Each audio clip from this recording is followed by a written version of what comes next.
Alright, peace and greetings, YouTubers. Let's talk about bikini, shall we? So, I saw the video, and once again, it's basically one of those videos that come out, and there's nothing that I'm surprised at. Everything I saw in that video, I expected to eventually happen at some point. The minute I saw that officer trip and slip and fall and roll like he was in a scene from Die Hard and jump back up, I said, dang. He done fell in front of these teenagers, and he's embarrassed. Now his alpha male and ego is about to take over, and he eventually, one of these kids is going to get it from him in a few minutes, just as soon as he finds the right one. But what's interesting is not so much the video, but just how society continues to respond to all of these situations. Anytime there is an issue with police and black people, the first thing that I always see people do is everybody goes out of their way to do the whole, well, not all cops are bad cops, there are good cops narrative. Like, why is it that every time there's an issue, before you can even look at the issue, you're already jumping over a hurdle to protect the officer? I'm not saying that every officer is a terrible person, but my thing about this whole good cop narrative people like to have, because it happens so much, you know, somebody's son or their daughter gets shot and killed by police. While they're doing the press conference, before they can even address what really happened, they got to give a disclaimer. Well, not all cops are bad cops. Oh, there are some good cops. My issue with that is the work that the police are doing should reflect in their practice, in their behavior, in how they perform, to the point where we wouldn't have to give that justification for all cops being good cops or not being bad cops. And my issue with that is you can be a good cop, but if you're in a system that is corrupt, it doesn't matter how good you are. At the end of the day, you contribute to a system that is screwed over. So yes, there are cops that are wonderful cops, but at the end of the day, the entire policing system and judicial system in America sucks. So the fact that you're a part of that system, I don't have too much sympathy for your image if there's some stuff that happens and it makes people that work in your field look bad. That's something you signed on for, and at the end of the day, the history books show that the police have a history of doing certain citizens very wrong. Okay? And when we really talk about the imaging of cops and the purpose of police, it wasn't really about protecting and serving people. It was more so protecting and serving property, which gets me to my next point. When you look at this video, I think what I noticed is, okay, so you have all these black kids at the pool party in the suburbs somewhere. And I'm not saying all suburbs are white, because you can easily go right there to PG County, Maryland, in the suburbs, and everybody in there is black. But what I do notice is, I think white America has an issue with black people when it comes to not being in control of our every move and operation.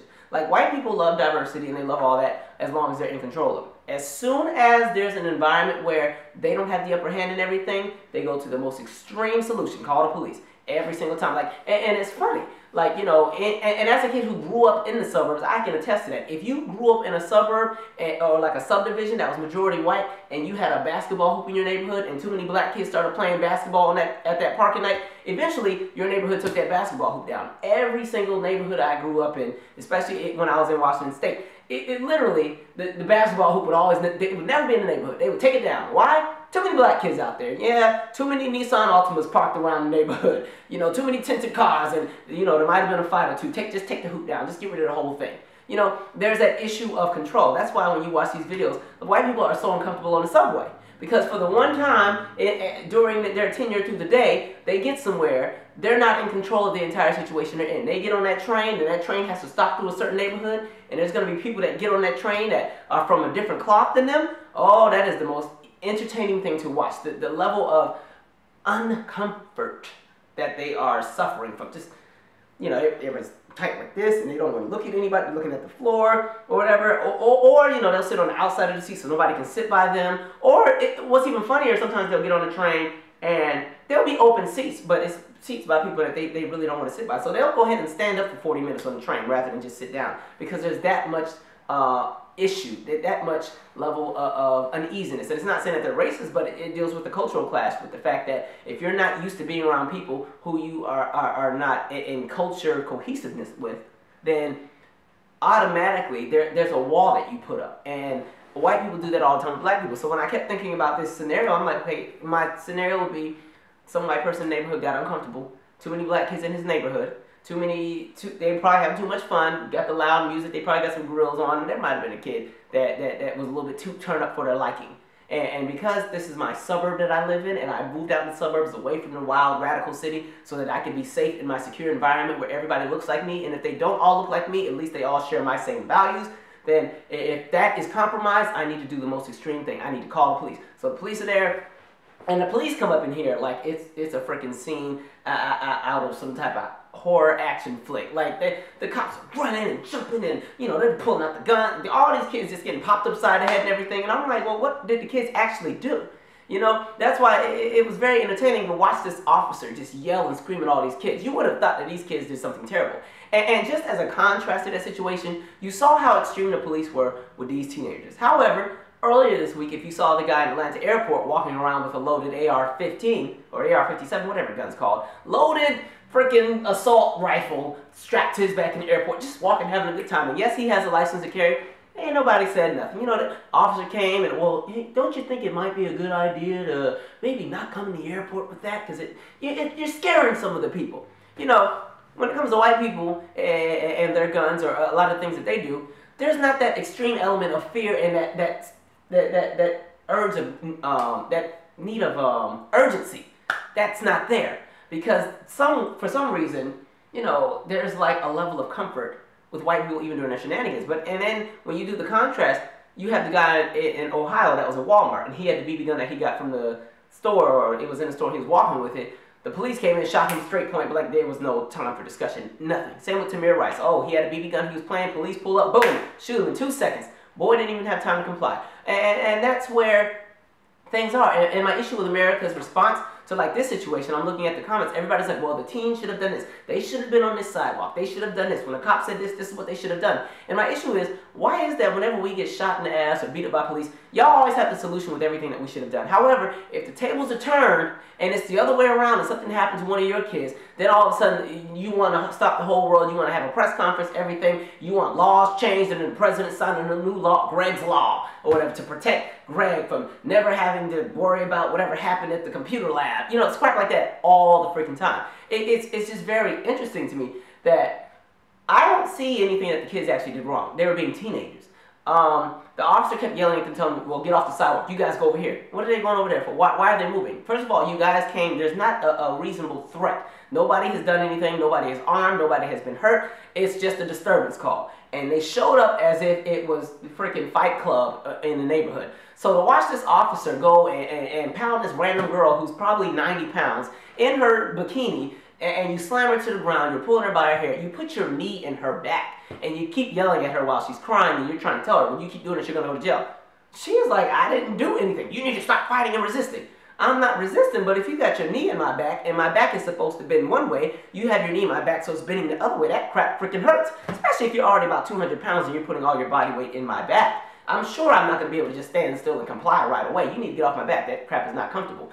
So it's just interesting I see people do that. And even what I also found funny was that the cop was so irritated that he had to run. And you hear the bit where he's like, and I had to run, and you guys made me run with 30 pounds of equipment. And I'm like, you're a cop. That's what you trained. That's what you signed up for. That's the description, the scope of your employment. That's what you are trained to do. So why is it all of a sudden an issue for you to do that and have to chase some kid now because it's some random black teenagers, but you probably do this all the time? You get a rush and an adrenaline rush out of chasing people. Now all of a sudden you don't feel like doing it. Miss me with that. So it's just interesting when it comes to these black kids, when it comes to black people, it's like the police always just go to the most extreme measure right away. And maybe it's not all police. Let me give my disclaimer, because not all cops are bad cops. But from all these videos that keep coming out, it's always the most extreme solution.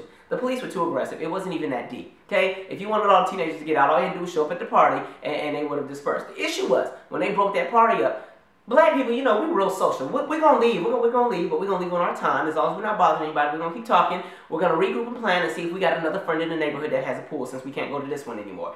The cop looked at that as, no, this is a mob. They're being unruly, they're being disrespectful, they're not complying, they're not listening, and now I'm getting pissed because I've said something, and when I say it, I want it done.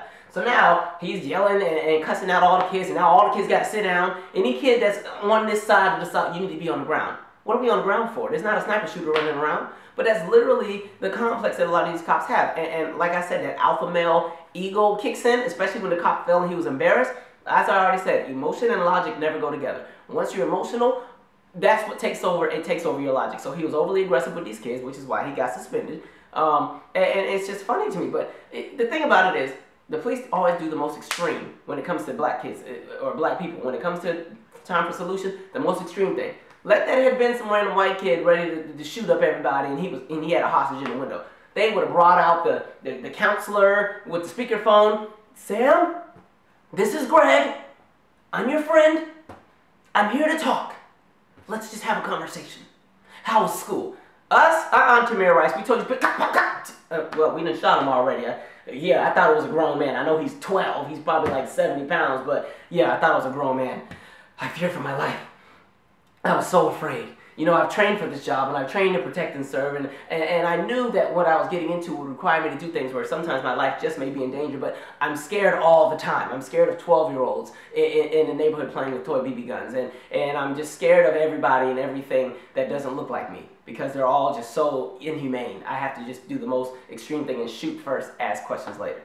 Oh, and the part that got me was while they're sitting there pounding on the little girl, and they're on her back, and she's crying, all these other white people and other cops are, guys, cool off, back off, because they're yelling at the people with the cameras to calm down. It's not that serious. Just relax. Everything's going to be taken care of. Had that have been your daughter, had that have been your son, and you saw the police doing that to your child, nah, y'all would have came in there raising all kinds of hell. Because when it comes to respect for police, white people are just as aggressive as black people. White people will tell the police all about themselves like it's nothing. And it's like, do you know who I am? I know this person, and this is my something, something, and I will call this number all the time. Always cussing the police out. I see it all the time.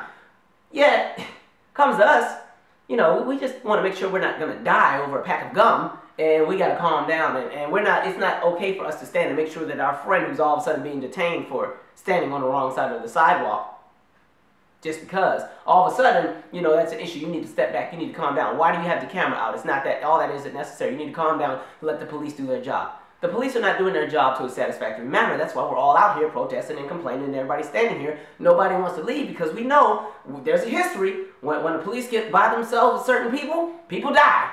Baltimore. So, that's my 2 cents. Share your 2 cents. If you didn't like what I had to say, well, that's probably too bad, because probably you see the opposite way that I do, and you probably benefit from a system that screws me over anyway. So, I'm out. Subscribe. Share your 2 cents. Tell me what you think about the video. Yeah, let's have a countdown to see when the next event will happen. I'm giving it a week and a half. All right, let's go.